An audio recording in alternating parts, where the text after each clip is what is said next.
Hello friends, welcome back to my channel study only science. और यहाँ पर आपको एमपी के एग्ज़ाम्स की तैयारी, सीटेट के एग्ज़ाम की तैयारी के लिए महत्वपूर्ण प्रश्नों को कवर कराया जाता है। अधिक से अधिक प्रश्नों को हल करने और बेहतर तैयारी के लिए हमसे जुड़े रहिए। आज का टॉपिक है बायोलॉजी से डीएनए और आरएनए। तो क्लास को शुरू करने से पहले वीडियो को शेयर कर दीजिए अपने उन साथी मित्रों के साथ जो कि एमपी एग्ज़ाम्स की तैयारी कर रहे हैं, शिक्षक चयन परीक्षा वर्ग 1, 2 और जो वर्ग 3 की परीक्षा है उसके लिए। तो चलिए शुरू करते हैं हमारी क्लास। आज का हमारा पहला क्वेश्चन आपके सामने है। तो गाइज पहले इसका आंसर देने की कोशिश कीजिए, उसके बाद आपको आंसर मैं तो ज़रूर ही बताऊंगी। डीएनए की द्विवलयक रचना प्रस्तुत की थी। किसने की थी? डीएनए की जो द्विवलयक रचना है वो प्रस्तुत करने वाले वैज्ञानिक का नाम। वॉटसन एवं क्रिक ने, ड्रेविस ने, वाइसमैन ने, डार्विन ने। तो इसका राइट आंसर हो जाएगा, ये की थी वॉटसन एवं क्रिक ने डीएनए के द्विवलयक की रचना। ठीक है, इसको और अच्छे से यहाँ पे वाटसन एवं क्रिक ने की थी। चलिए अगला क्वेश्चन है, डीएनए के प्यूरिन्स के हैं। डीएनए के प्यूरिन्स हैं, ऑप्शन है यूरेसिल व ग्वानिन, ग्वानिन व एडेनिन, एडेनिन व साइटोसिन, ग्वानिन और थायमिन। तो इसका आंसर हो जाएगा, इसका आंसर हो जाएगा ग्वानिन व एडेनिन। ठीक है, डीएनए के प्यूरिन्स होते हैं ग्वानिन व एडेनिन। ठीक है, अगला क्वेश्चन है, डीएनए में उपस्थित पेंटोज शर्करा है, कौन सी है? तो राइबोस हो गया, डीऑक्सीराइबोस या फॉस्फेट या स्टार्च।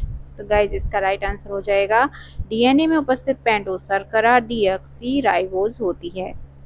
अगला क्वेश्चन, आरएनए में थाइमिन के स्थान पर कौन सा क्षार होता है? आरएनए में थाइमिन के स्थान पर क्षार कौन सा होता है? एडेनिन, यूरेसिल, साइटोसिन या ग्वानिन। तो गाइज इसका राइट आंसर हो जाएगा यूरेसिल क्षार होता है। अगला क्वेश्चन है पांचवा, डीएनए अणु बना होता है, किसका बना होता है डीएनए अणु? पेंटोज शर्करा, फास्फोरिक अम्ल या पिरिमिडीन से। पेंटोज शर्करा, फास्फोरिक अम्ल, पिरिमिडीन प्लस प्यूरिन से। हेक्सोज शर्करा, फास्फोरिक अम्ल, पिरिमिडीन प्लस प्यूरिन से। पेंटोज शर्करा, फास्फोरिक अम्ल प्लस प्यूरिन से। इसको नोट कर लीजिए। तो इसका राइट आंसर क्या हो जाएगा? ऑप्शन नंबर बी, पेंटोज शर्करा, फास्फोरिक अम्ल, पिरिमिडीन और प्यूरिन से डीएनए अणु बना होता है।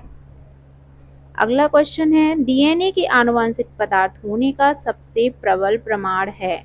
जो आनुवंशिक पदार्थ होता है डीएनए, उसका प्रबल प्रमाण क्या है? गुणसूत्र धागे नुमा होते हैं, डीएनए कोशिका द्रव्य में नहीं होता है, बैक्टीरियल कोशिकाओं में ट्रांसफॉर्मेशन या डीएनए केंद्रक में होता है। तो इसका सबसे प्रबल प्रमाण होने वाली जो हमारी ऑप्शन है वो कौन सा हो जाएगा? बैक्टीरियल कोशिकाओं में ट्रांसफॉर्मेशन। ठीक है, डीएनए का जो आनुवंशिक पदार्थ होने का सबसे प्रबल प्रमाण होता है बैक्टीरियल कोशिकाओं में ट्रांसफॉर्मेशन। अगला क्वेश्चन है, आनुवंशिक सूचनाओं के वाहक हैं। आनुवंशिक सूचनाओं के वाहक कौन है? न्यूक्लिक अम्ल है, प्रोटीन, लिपिड या वसा। तो गाइज इसका राइट आंसर हो जाएगा न्यूक्लिक अम्ल जो होते हैं वो आनुवंशिक सूचनाओं का वहन करते हैं। डीएनए अधिकतर पाए जाते हैं केंद्रक की झिल्ली में, जीव द्रव्य स्थान में, माइटोकॉन्ड्रिया में, माइटोकॉन्ड्रिया व केंद्रक दोनों में। तो डीएनए अधिकतर काय में पाया जाता है ये आपको बताना है। तो गाइज इसका राइट आंसर हो जाएगा माइटोकॉन्ड्रिया व केंद्रक दोनों में ही पाया जाता है।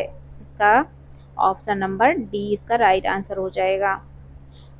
नौवां क्वेश्चन है, वह क्रिया जिसके द्वारा केंद्र का डीएनए आनुवंशिक सूचनाओं को आरएनए को देता है कहलाती है, यह क्रिया कौन कहलाती है?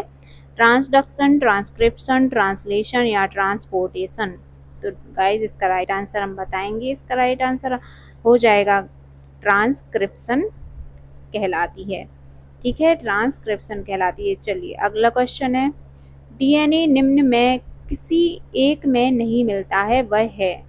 माइटोकॉन्ड्रिया में नहीं मिलता है, या क्लोरोप्लास्ट में, बैक्टीरियोफेज में, टीबे की मोजाइक वायरस में। तो ये किस में नहीं मिलता है? 1 मिनट। हाँ, तो इसका राइट आंसर आप बताइए, इसका राइट आंसर क्या हो जाएगा? ये नहीं मिलता है टीबे की मोजाइक वायरस में। ठीक है, टीबे की मोजाइक वायरस में। अगला क्वेश्चन है, कुछ विषाणुओं में आरएनए की उपस्थिति और डीएनए का अभाव यह दर्शाता है कि उनमें आनुवंशिक रचनाएं नहीं होती हैं, स्वप्रतिकरण करना संभव नहीं है, आरएनए आनुवंशिक सूचनाओं का स्थानांतरण कर सकते हैं, इनका न्यूक्लिक अम्ल परपोषी के डीएनए से जुड़कर स्वप्रतिकरण करता है। तो गाइस इसका राइट आंसर हो जाएगा ऑप्शन नंबर 3, आरएनए आनुवंशिक सूचनाओं के स्थानांतरण कर सकते हैं। ठीक है, ये दर्शाता है आरएनए की उपस्थिति और डीएनए का अभाव, यही दर्शाता है कि आरएनए आनुवंशिक सूचनाओं का स्थानांतरण कर सकता है। अच्छा, अगला क्वेश्चन है, कॉर्नबर्ग और ओकोआ को किस कार्य पर नोबेल पुरस्कार मिला? कॉर्नबर्ग और ओकोआ को किस कार्य पर नोबेल पुरस्कार दिया गया था? तो देखिए ऑप्शन देख लीजिए, डीएनए और आरएनए का प्रयोगशाला संश्लेषण, म्यूटेशन मत, एक जीन एक एंजाइम मत, या प्राकृतिक वर्ण मत। ठीक है, तो इसका उन्होंने जो नोबेल पुरस्कार पाया था वो था एक जीन एक एंजाइम मत के आधार पर। अगला क्वेश्चन है, न्यूक्लिक अम्ल किसके बहुलक हैं? न्यूक्लिक अम्ल किसके बहुलक हैं? न्यूक्लियोप्रोटीन के, या ग्लोबुलिन प्रोटीन के, न्यूक्लियोसाइड के, न्यूक्लियोटाइड के। तो गाइज इसका राइट आंसर क्या हो जाएगा? इसका होगा न्यूक्लियोटाइड के बहुलक होते हैं न्यूक्लिक अम्ल। अगला क्वेश्चन है, डीएनए किस टेम्पलेट के लिए काम करता है? केवल बसा के लिए, केवल डीएनए के लिए, केवल आरएनए के लिए, दोनों डीएनए और आरएनए के लिए। तो देखिए इसका राइट आंसर हो जाएगा ये दोनों, डीएनए और आरएनए दोनों के लिए कार्य करता है। अगला क्वेश्चन है, आनुवंशिक संदेशों को स्थानांतरण करने वाली लंबी श्रृंखला के अणु किसके बने होते हैं? आनुवंशिक जो संदेश इसको स्थानांतरण करने वाली श्रृंखला के अणु होते हैं वो किसके बने होते हैं? एमिनो अम्ल के, न्यूक्लियोटाइड के, गुणसूत्र और एंजाइम। तो ये बने होते हैं न्यूक्लियोटाइड से। ठीक है, न्यूक्लियोटाइड्स के बने हुए होते हैं ये अणु जो आनुवंशिक संदेशों को इधर से उधर पहुंचाने का कार्य करते हैं। अगला क्वेश्चन है, डीएनए और आरएनए में समानता है कि दोनों में दोहरी श्रृंखला है, समान स्टार्च है, न्यूक्लियोटाइड्स के बहुलक हैं, या समान पिरिडीन है? ठीक है, तो इसका आपको आंसर बताना है, इसका राइट आंसर क्या हो जाएगा? तो डीएनए और आरएनए में समानता ये होती है, न्यूक्लियोटाइड्स के बहुलक होते हैं ये दोनों ही। अगला क्वेश्चन है, आरएनए किसके संश्लेषण को निर्देशित करता है? आरएनए किसके संश्लेषण को निर्देशित करेगा? एमिनो अम्ल, न्यूक्लियोटाइड, गुणसूत्र या एंजाइम? तो इसका राइट आंसर हो जाएगा जो आरएनए है वो संश्लेषित करता है एंजाइम को। ठीक है, अगला क्वेश्चन है, राइबोस न्यूक्लियोटाइड है, राइबोस न्यूक्लियोटाइड क्या है? साइटोस, पेंटोस शर्करा या फॉस्फेट, गुआनिन, पेंटोस शर्करा, फॉस्फेट, थायमिन, पेंटोस शर्करा, फॉस्फेट, यूरेसिल, पेंटोस शर्करा और फॉस्फेट। तो इसका राइट आंसर हो जाएगा, ये राइबोस न्यूक्लियोटाइड होते हैं ये होते हैं यूरेसिल, पेंटोस शर्करा और फॉस्फेट के बने हुए होते हैं। ठीक है, अगला क्वेश्चन है, निम्न में से गोल्जी काय का संरचनात्मक विवरण किसने दिया था? जो गोल्जी काय की संरचनात्मक विवरण है वो देने वाले वैज्ञानिक थे गोल्जी, निकोलसन, डैनियली, डॉसन। तो देखिए ये गोल्जी ही थे, गोल्जी वैज्ञानिक थे जिन्हें गोल्जी काय का संरचनात्मक विवरण दिया था। अगला क्वेश्चन है, शुक्राणुओं में एक्रोसोम का निर्माण होता है किसके माध्यम से, किसके द्वारा? माइटोकॉन्ड्रिया से, सेंट्रियोल से, या गोल्जी बॉडी से, एंडोप्लाज्मिक रेटिकुलम से? तो इसका राइट आंसर आपको बताना है कि शुक्राणुओं में एक्रोसोम का निर्माण करने वाला कौन होता है, कहाँ पे होता है? तो ये होता है गोल्जी बॉडी में। ठीक है, अगला क्वेश्चन है, लाइसोसोम को क्या कहते हैं? लाइसोसोम आत्मघाती थैली है, ऑक्सीकरण एंजाइम है या स्फीरोसोम है, ऑटोफैगिक वैक्यूल है। तो ये होता है लाइसोसोम जो है वो उसे आत्महत्या की थैली कहते हैं या आत्मघाती थैली। ठीक है, अगला क्वेश्चन है किन माइक्रोबॉडीज के मैट्रिक्स में लिपिड होते हैं, विशिष्ट लिपिड होते हैं। जो माइक्रोबॉडीज होते हैं मैट्रिक्स विशिष्ट लिपिड किस में होते हैं, ग्लाइऑक्सीसोम में, पेरोक्सीसोम में, स्फीरोसोम में, ऑक्सीसोम में। तो इसका राइट आंसर हो जाएगा स्फीरोसोम में विशिष्ट लिपिड होते हैं। अगला क्वेश्चन है क्लोरोफिल कितने प्रकार की होती है। जो क्लोरोफिल है पौधों में पाई जाती है कितने प्रकार की होती है, 5, 6, 7 या 8।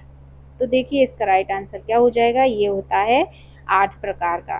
ठीक है, अगला क्वेश्चन है सार्वत्रिक क्लोरोफिल किसे कहते हैं, सार्वत्रिक क्लोरोफिल किसे कहते हैं। Chlorophyll A, chlorophyll B, chlorophyll C, chlorophyll D. तो ये किसे कहते हैं, ये कहते हैं क्लोरोफिल ए को।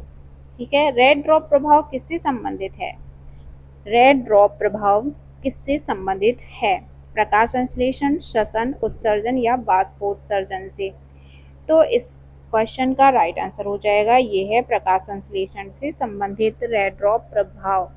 अगला क्वेश्चन है प्रत्येक सेंट्रियोल का आधार कणिका में तंतुओं के कितने समूह होते हैं। जो प्रत्येक सेंट्रियोल तथा आधार कणिका में तंतुओं के कितने समूह होते हैं, तो 6, 7, 8 या 9। तो इसके समूह होते हैं 9। ठीक है, 9। अगला क्वेश्चन है सैटेलाइट शब्द किससे संबंधित है, सैटेलाइट शब्द किससे संबंधित है, लाइसोसोम से, गोल्जी काय से, सेंट्रियोल से या हरित लवक से। तो ये सेंट्रियोल से संबंधित है सैटेलाइट शब्द। ठीक है, अगला क्वेश्चन है केंद्रक की खोज किसने की थी, ये सबको पता होगा, रॉबर्ट हुक है, रॉबर्ट ब्राउन है, जेनसन या मालपेगी। तो इसके वैज्ञानिक है रॉबर्ट ब्राउन। ठीक है, इन्होंने केंद्रक की खोज की थी। अगला क्वेश्चन है हैमरलिंग ने केंद्र के महत्व का प्रदर्शन किस सवाल पर किया था। ठीक है, जो हैमरलिंग वैज्ञानिक थे केंद्र के महत्व का प्रदर्शन उसने किस सवाल पर किया था, उसका नाम था एसिटाबुलेरिया। ठीक है, एसिटाबुलेरिया इसका नाम याद रखना। अगला क्वेश्चन है गुणसूत्र कितने प्रकार के होते हैं, गुणसूत्र कितने प्रकार के होते हैं। तो गाइस गुणसूत्र होते हैं 3 प्रकार के। ठीक है, इसका आंसर हो जाएगा 3।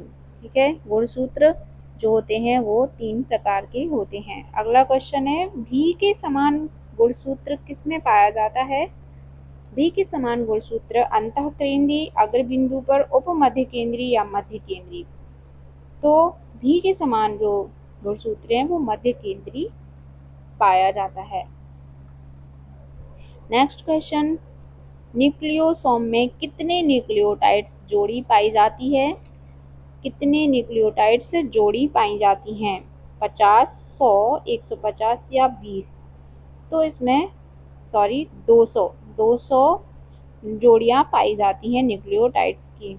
अगला क्वेश्चन है पॉलीटीन अणुसूत्र किस में पाए जाते हैं, पॉलीटीन अणुसूत्र किस में पाए जाते हैं, मछली में, पक्षी में, एम्फीबिया में, ड्रोसोफिला में। तो इसका राइट आंसर क्या हो जाएगा, ये ड्रोसोफिला में पॉलीटीन गुणसूत्र पाए जाते हैं, ड्रोसोफिला। अगला क्वेश्चन है डीएनए में कितने नाइट्रोजनस क्षार होते हैं, डीएनए में कितने नाइट्रोजनस क्षार होते हैं, 1, 2, 3 या 4। तो इसमें जो क्षार होते हैं उनकी संख्या होती है 4। ठीक है, आज का हमारा आखिरी क्वेश्चन ओपेरॉन संकल्पना किसने दी, जैकब व मोनोड ने, क्रिक, मथाई या नेरेनबर्ग ने। तो ओपेरॉन संरचना देने वाले वैज्ञानिक का नाम ये था जैकब व मोनोड, 2 वैज्ञानिकों ने दी थी। तो गाइज ये थी हमारी आज की क्लास। आई होप आपको प्रश्न समझ में आए होंगे, इनको याद रखिएगा, एग्जाम्स में हो सकता है इनमें से 2-4 क्वेश्चंस आपको देखने को मिल जाएं।